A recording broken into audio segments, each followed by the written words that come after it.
Seterusnya saya ingin persilakan Yang Berhormat Datuk Haji Mahfuz bin Haji Omar. Terima kasih Datuk Yang Dipertua. Soalan yang keempat. Terima kasih.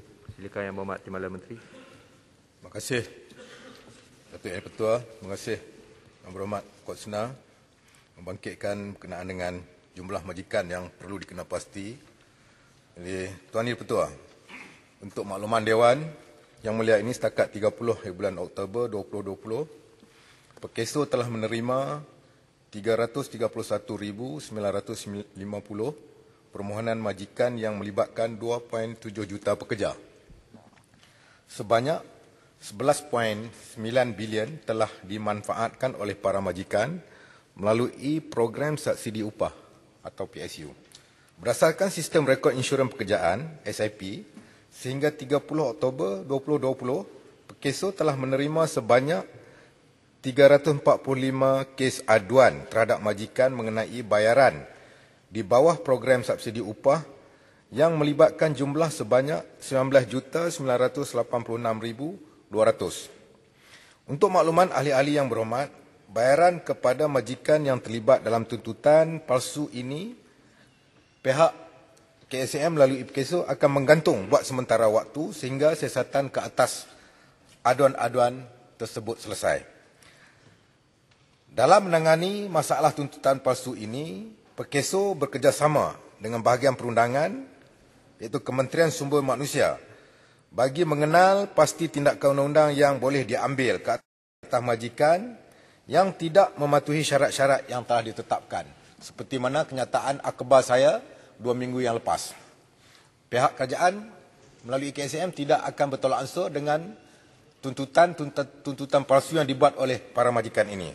Dalam perkembangan yang sama, daripada aduan yang diterima 155 kes tuntutan palsu dan salah guna PSU ataupun program subsidi upah ini telah dikenapasti oleh Perkeso untuk tindakan menuntut kembali bayaran daripada majikan-majikan tersebut. Untuk Yang Dipertua, daripada jumlah keseluruhan aduan terdapat sebanyak 190 aduan ataupun kes masih dalam proses siasatan dan mendapat maklumat lanjut daripada pengadu yang membuat aduan. Bila berlaku aduan, jika majikan didapati melakukan tuntutan palsu ataupun penipuan, majikan berkenaan boleh didakwa di bawah Seksyen 415 dan Seksyen 471 Kanun Keseksaan Penal Code. Perkeso juga telah bekerjasama dengan pihak Suruhanjaya Pencegahan Rasuah SPRM dan beberapa kes masih dalam tindakan siasatan. Jadi Perkeso akan meneruskan lagi perkongsian maklumat dengan SPRM dan melengkapkan agar siasatan dapat dimulakan ke atas majikan-majikan yang gagal mematuhi syarat-syarat yang ditetapkan di bawah program subsidi upah. Sekian, terima kasih. Terima kasih. Silakan Yang Berhormat. Terima kasih Datuk Yang Dipertua. Terima kasih rakan saya Yang Berhormat Timbalan Menteri. Saya bersetuju bahawa tindakan tegas yang dibuat oleh Kementerian Sumber Manusia melalui Perkeso kepada penipuan ini, kepada penipuan tuntutan bawah program PSU ini. Cuma saya nak sebut di sini bahawa saya juga melihat bahawa tuntutan palsu itu dibuat menggambarkan juga, kita harus terima bahawa dia menggambarkan bahawa syarikat itu bermasalah.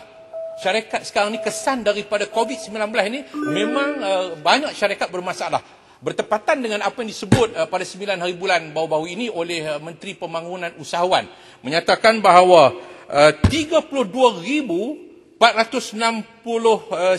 syarikat SME telah pun ditutup daripada Mac sehingga September baru-baru ini. Bermakna bahawa kalau 30,469 syarikat ini dipuratakan 50 orang pekerja, bermakna bahawa 1,623,450 orang telah kehilangan pekerja. Kalau 20 orang, bermakna 649,380 orang pekerja telah hilang pekerjaan. Jadi bagaimana program PSU ini dapat memastikan supaya pengekalan pekerjaan itu dapat dibuat, memastikan supaya majikan-majikan ini mengekalkan. Adakah kerajaan bersedia untuk meningkatkan lagi bayaran PSU itu melebihi. Sekarang ini baru 25% daripada gaji penengah. Berbanding dengan Singapura, 75% daripada gaji penengah. Jadi kalau belanjawan 2021 ni RM600 saja. RM600 saja bermakna 25% daripada gaji penengah. Adakah kita bersedia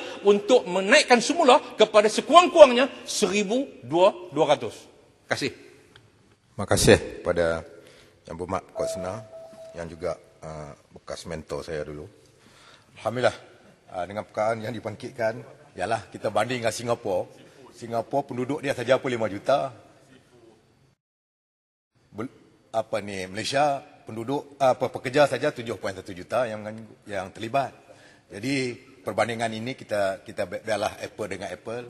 Kita jangan bagi banding apple dengan orange. Tapi dari segi pelaksanaan oleh kerajaan Malaysia, dengan kita melaksanakan program-program yang disebut tadi, nanti saya akan sebut satu-satu, memang kita sedang mengatasi masalah yang dihadapi oleh majikan. Majikan memang seluruh dunia, bukan takat Malaysia saja, bila pandemik COVID-19 ini menyerang tanpa ada isyarat awal kepada setiap negara dalam dunia ini. Jadi Malaysia juga terlibat secara langsung. Jadi apabila perkara ini berlaku, kita telah melancarkan program-program terhadap majikan dan juga pekerja, employer-employees, yang dilaksanakan melalui seperti mana ERP, Employment Retention Program ERP, yang sehingga 30 Oktober 2020. Jadi, di selain daripada itu, program subsidi upah. Ini semua untuk membantu majikan-majikan. Disebutkan tadi, majikan tentu ada masalah. Tetapi kita tak mahu dalam pandemik COVID-19 ini majikan mengambil kesempatan di dalam kita semua menghadapi satu serangan yang tidak nampak, musuh yang tidak nampak. Jadi dalam masalah ini kita membantu juga majikan, kita membantu juga pekerja dengan program seperti program subsidi upah 2.0 penjana prihatin. Jadi kita tak mahu mana-mana pihak mengambil kesempatan dikala kerajaan dan juga rakyat sedang menghadapi satu serangan daripada musuh yang tidak nampak. Sekian, terima kasih.